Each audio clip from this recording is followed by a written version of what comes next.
Your voice, your opinion, your community. Fact TV, free speech protected.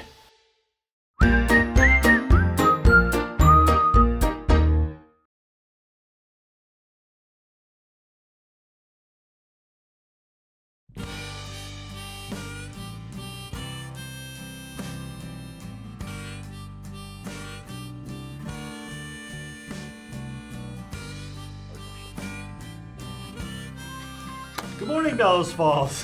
Happy St. Patty's Day, and welcome to the feed. Here we are, Mike and Marty, two old Irish sods. Mike O. Smith and Marty O'Gallagher. It's right. You're much more Irish than I am think. much more Irish. But anyway, it's going to be a fun show today. We have Thaddeus Buckley joining us. They're starting a new program at the police department for it's sort of a community engagement project. We're going to talk with him in a minute, but I think Marty has some local events. I do have one quick local event today. So I'm sure by now that everybody's heard that the Alumni Association has decided to postpone yet again this year the whole alumni event for 2021. But their hope is that we will have an amazingly large turnout in 2022 because we'll be celebrating 3 graduating classes, 3 50-year out classes. There's plenty of time to plan it. We'll probably be very well into the vaccinated stage by then. So in a couple of weeks, we're going to hopefully have Chad Illingsworth and someone from the Alumni Association coming on to talk about that, and also to talk about the Terrier Hall of Fame, because the nominations are now open. It's basically it's open to outstanding contribution to the proud terrier tradition, and there's some like categories or some criteria that you have to meet, but we'll leave that for Chad to talk about, and I think he's going to come in a couple of weeks. So are they going to just start the Hall of Fame before the No, they've always had it. Oh, okay. Yeah, they've always had it. I guess I was not super aware of it. So that's kind of cool. So hopefully Chad can give us some background on it, and some people that have, I think Biz Bisbee was probably one that was inducted in. Oh. So that's definitely happening, but the Alumni Association parade and the whole weekend event is not. So everybody's got to gear up for 2022. And since today is kind of the anniversary of the 1-year shutdown last year, I just want to shout out to all the local businesses, all the local nonprofit agencies that had to pivot and shift and twist and figure things out, and many of them are still here. We lost a few, which is sad, but many of them are still here, and I think that I think there's light at the end of the tunnel. I see it and feel it. Mm-hmm. I was talking to people today. I bought all this stuff for last year. Bad And he got shut down. And we got shut down. Anyway, but we're not looking back. We're looking forward. We're looking ahead. And part of looking ahead is we're going to have a new guest. We have a guest today who may be a new frequent guest. It's Thaddeus Buckley. He is a police officer working for the Bellows Falls Police Department, and he's starting a new program. Thaddeus, hello. Thank you for having me. Well, first of all, we've talked a little bit, but tell us a little bit about yourself and how you became a police officer, and then what inspired you to sort of come up with this new idea or this new program. Great. Well, again, thank you for having me. And I'm also Irish, and I have fond memories of riding my bike down to School Street to my grandmother's house, and I'd open the door, and the Irish Rovers would be playing on an old record player. And it didn't even have to be St. Patrick's Day, and it was playing. So, if I'd known, I would have gotten Irish Rovers on my music this morning. I know. So seeing you guys dressed like this, it just brings back fond memories.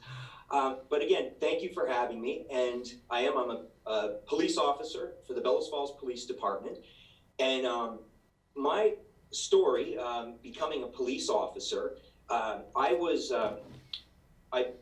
born and raised in Bellows Falls, went to school in Bellows Falls, and moved to New York City and ran a design agency for 20 years in New York City.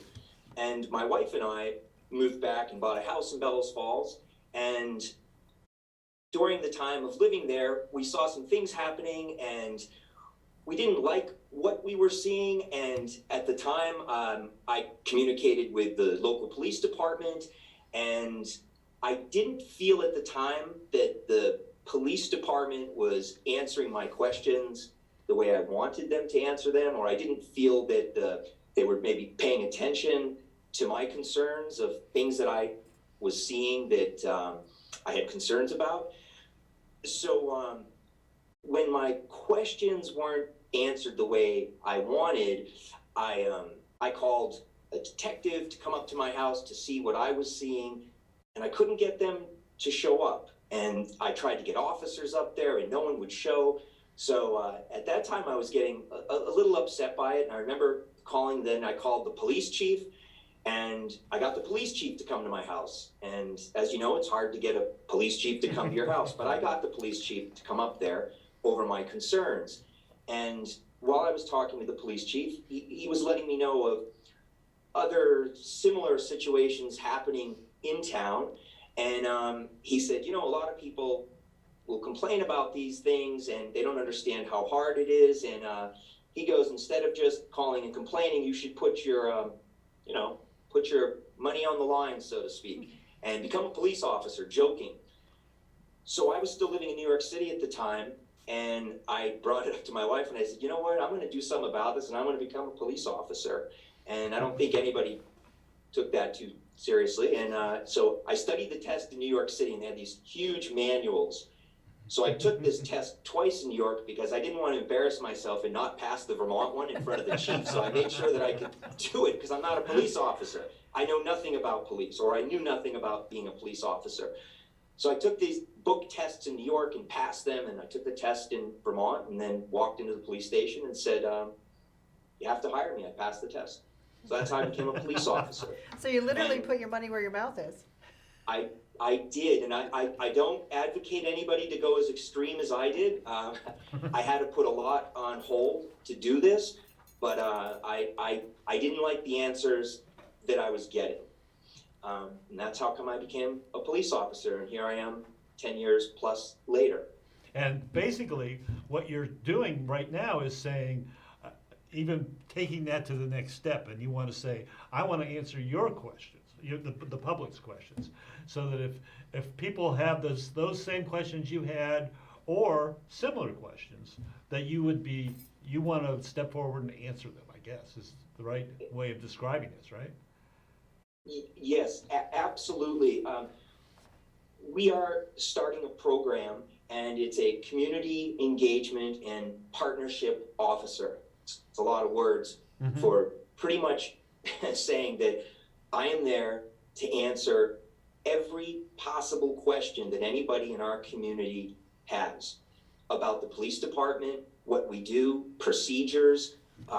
We can talk about the tools that an officer carries, why we do certain things. When you see a police officer and maybe they're parked at a corner for a half hour and they're in one spot, you have a question, why is that officer doing that? You can call me and I'll answer that question, and I will tell you everything, probably in so much detail that you won't call me again. One of the, I remember in 10 years, we have these annual write-ups that we do, and the department looks at you, and there's a big sheet, and it talks about everything you've done and what you do good and what you haven't done, and kind of a review, like every job has a review. And the one bad write-up that I received from a sergeant was that I asked too many questions. So, but I never forgot that. And I ask a lot of questions all the time. And every officer does things a little differently, and I want to know why they do it. And I think all those questions come because I was not a police officer. I'm a graphic designer, and I became a police officer out of, I thought, need, and I guess I'm still here 10 years later, so there's a reason for that. I still run my company in New York, and I still do the police because I love it. So I, over the years, have asked a lot of questions. I ride with different officers, and if I just do day shifts for a few months, I'll ask to ride with an officer in the night, just to learn what they're doing and why they're doing it, because I love being a police officer, and I love the processes. I love solving problems for people, and that's kind of how I've tackled it over the 10 years, is looking at a situation a person might be in and trying to help them get out of that situation. And I enjoy that problem solving. And it's very much like my work I do in New York City, but it is much more engaging. And I want to answer those questions for people. Like I said, I was born here. I grew up here. My family still lives here. I know the town. I know the town really, really well. And I love Bellows Falls. That's why I'm a police officer in Bellows Falls. I pass 3 police departments on my way, where I live now, on my way to work. And people always ask me, why do you pass 3 police departments and come to Bellows Falls? The only reason I'm a police officer is because of Bellows Falls. I would not be a police officer in any other town. And I want to share everything that I've learned in the last 10 years about your police department. Everything. The police chief is completely bought into this, and he is very excited about this, and he is on board with this. I'm providing my cell phone number that you can call. I'm also going to provide an email address where if you don't want to speak to me, you can send me an email, and within 72 hours, I will have an answer to whatever your question is. I can't answer questions about specific cases. You'd have to work with your officer on that.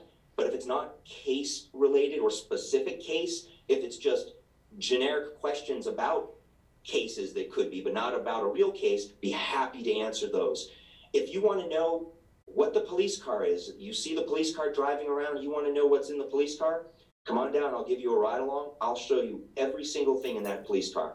You can use the radar gun. I'll show you how everything works, every tool. I'll let you even call in the dispatch. I'll show you all of how our communications work. There isn't one question that I will not answer for you. If you call me, within 72 hours, you will have that answer. Perfect. That's great. So I actually have a couple questions. Question number 1 is, did you actually go to the academy as well? I did. That was very hard because I had to, after you pass the test, you have to pass a physical test, and you have to pass a written test, and then you have to set up a date to go to the police academy. Now, to go to a police academy when you're not an officer, it's a little stressful because it happened pretty quickly. At the time, the department, they had a need for an officer, and I knew nothing about. When I say know nothing about the tools, I didn't know how the radio worked. I mean, I grew up in Vermont, and I hunted and fished as a kid with a long gun like a 22 or a 30-30 for deer, but I never used a handgun. So when they handed it to me, they handed it to you in a box. I never even opened the box to look at the handgun. So when I was getting ready for the academy, they give you all the stuff you have to bring up there, and I remember. Specifically, I'm looking at all of and as you know, we have a lot of gear. And I hope people call me about the gear and I can explain some of the gear. Some of it I don't think we need. There's too much, but some we definitely need, and I'd love to go over it with you because I had to learn a lot about it. But I remember my detective at the time. He's no longer with us. I really miss him. He was great. I learned a ton from him. And I asked about all the equipment and stuff, and he looks at me and he says, "What do you think is the most important piece of equipment that you're carrying?" And I'm rattling off everything, all the tools I have, and bulletproof vests and radios and tasers and handcuffs. And he looks at me and he pulls out of his pocket and he pulls out his pen. And he said, "That's it. That is what you will use the most." And I have to tell you, 10 plus years as a police officer, this is what I use, is a pen. That's my most important tool. So to answer your question, that was a long-winded answer to your question, is that yes, I went to the academy. I spent a week living up at the academy and learning as much as you can and processes. But once you're released from the academy, it takes well over a year riding with another officer before you become a police officer. So it's not just go to the academy. Now, I went as a part-time police officer. So full-time police officers spend much more time at the academy.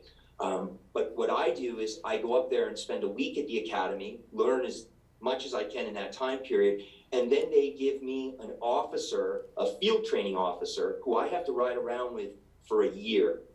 And you can Wow. only imagine how sick and tired that officer was in the car, because I do ask a lot of questions, but he was great and I learned a lot. So it does take over a year to actually give you a badge, and I can talk to you later offline about some bloopers first becoming a police officer, when they first give you the keys to the car and they say, okay, go out in the community and become a police officer, but I won't talk about that now. Go ahead. So my other question was, so the community engagement and partnership officer, it's a new title or a new position. Whose idea was it, and how did it come about? Was it your idea? Did it come from the community? Did it come from? It came from the chief, the new chief, who was our sergeant. We talk a lot about ideas. Most officers do. We sit around and talk about ideas. And obviously over the past year and a half, there's been a lot of things happening in the world, a lot of changes. And the conversation that has been having around the country, I think, opened up all of our eyes to this, to make this happen now. And I've always been an advocate of it. I always want to talk about everything police. I mean, like I said, I love being a police officer, and I want to share it with everybody in our community. So I spoke to the chief about it, and he was on board immediately. And I think this has to happen. I mean, if you think about it, most of the police work that we do in town, it revolves around the community calling us and telling us what's going on. We don't have the budget or the manpower. We can't do surveillance, and we don't have, plainclothes police officers walking around trying to see what's happening. We rely on the community calling us and letting us know what's going on. And I think we have a great relationship with the community, and a safe community. And if something happens in a neighborhood, Bellows Falls is not the type of community where people close their windows and shut their shades. If something's going on in a neighborhood, we'll get 5 calls. There is no question about it. We have a great community, but I still think that when I grew up, I always looked at police officers, probably like everybody else looks at it, they're kind of a mystery. You see someone driving around in a car, you don't talk to them that often, you don't see them in a restaurant having fun with you, it's just, the police position is not like that. So the community doesn't get to see officers in those roles of just kind of hanging out in the neighborhood as much. So I want to be able to answer those questions to the community so they understand what we do daily, even though they can't always see it. I want to answer those questions. I hope that kind of answered the question. But I think it's just very, very important that the community has answers to any of their questions that they have. I think my takeaway is that you're humanizing police work and the police department. You're opening up lines of communication, and you're making it, instead of the traditional us against them kind of role that sometimes happens, more us with them. Yeah, and I think exactly. that's extremely timely, extremely important, and thank you for stepping up to do this. Well, thank you, and I hope I get a lot of calls. I hope I get a lot of emails and a lot of questions, and I can't stress enough, any question that you have about your police department, I am there, and I've been given the green light to answer these questions. And like I said, any question. Well, that's great. And a little bit of what we were talking about earlier is that this sort of meshes with, we had Mike Johnson on last week, and he was talking about how the Bellows Falls Police Department is stepping forward and working with recovery coaches to help people in addictions. And you reminded me just a few minutes ago that Bellows Falls was like the first police department in the state to have a caseworker who worked with the mental health cases be attached to the a case manager that was sort of attached to the police department. It sort of amazes me that, because when like you said, the last summer was just in the United States as a whole, was really seemed like a dark time for policing. And it's so nice to look at a place like Bellows Falls and say, well, this is, if the rest of the country were like this, maybe we wouldn't have these issues.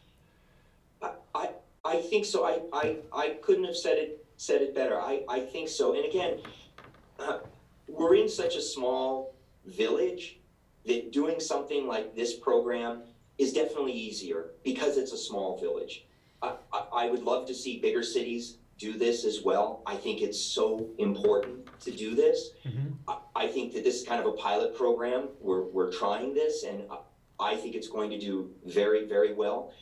But getting back to what you were speaking about, Bellows Falls was one of the first villages in the state of Vermont to embed a social worker with a police officer. And they were doing a pilot program, and we were one of the first towns, village, to have that program. And it's been amazing.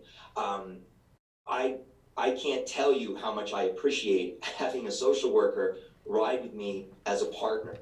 A lot of the calls that we get can be for a mental health issue, substance abuse. And when you have someone get out of a car and someone's experiencing some issues and you have an officer dressed in this and then two more officers show up like this, it can be a stressful situation. And I completely understand that. When I have my social worker with me, it's amazing because I can't go to a scene and joke around with people. I can't. As a police officer, it's very black and white, and I have to, speak that way in certain situations. But having a social worker with me, they can diffuse the situation. They can joke around a little. They can do screenings. They can do assessments. I can't do that as a police officer. I can, from my training, I can usually observe somebody and know if they're in a mental health crisis or if they are under, alcohol or drugs. I can usually tell that by looking at them and speaking to them, but I can't do an assessment. Having a social worker with me with that type of training is crucial, especially when time is of the essence. So we were one of the first departments in the state to do that, and Vermont was one of the first states in the country to do that.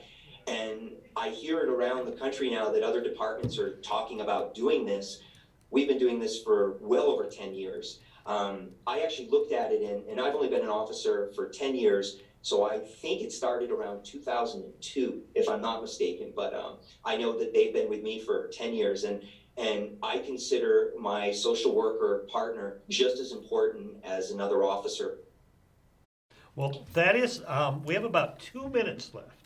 I know this time went by really fast, and that's always how we can tell it's a really good show is when we start and then it's time to finish. And I'm sorry that we only had this amount of time. I would like to invite you to come on again and talk some more. We have the phone number up. I think we can put the phone number up. Is there anything any last things you'd like to say? And I want to take you up on a drive together. I think that would be an interesting thing to film. Maybe we can pull Marty over and have. well, I think Mike's real question was, what is a rolling stop? And I said, well, I'm very familiar with a rolling stop. So you got it. You both get it. You both get a ride along, and I'm looking forward to it. And one of the questions might be, when is this program starting? It's starting right now. Okay. I hope you'll keep my number on the screen, and maybe if people call in or open up your website or your Facebook page, you'll post this card, and we'd like to start it immediately. And any in-person right now, because of obviously COVID restrictions, I'm going to have to, some of the face-to-face stuff would be a little harder, but as we come out of this toward the summer, which I'm looking forward to, I'd love to have anybody come by. I'll show you the police department, the vehicles, our equipment. We can talk about it. Any question you have, I'm looking forward to it. Speaking with the community. Okay. Well, thank you, Thaddeus. Have a happy St. Patty's Day. I hope you enjoy it. And I think that's it for us on the feed. Thanks. So bye, community. Thank you, everyone. Yep. Take care. All right. Happy St. Patrick's Day. Okay, bye.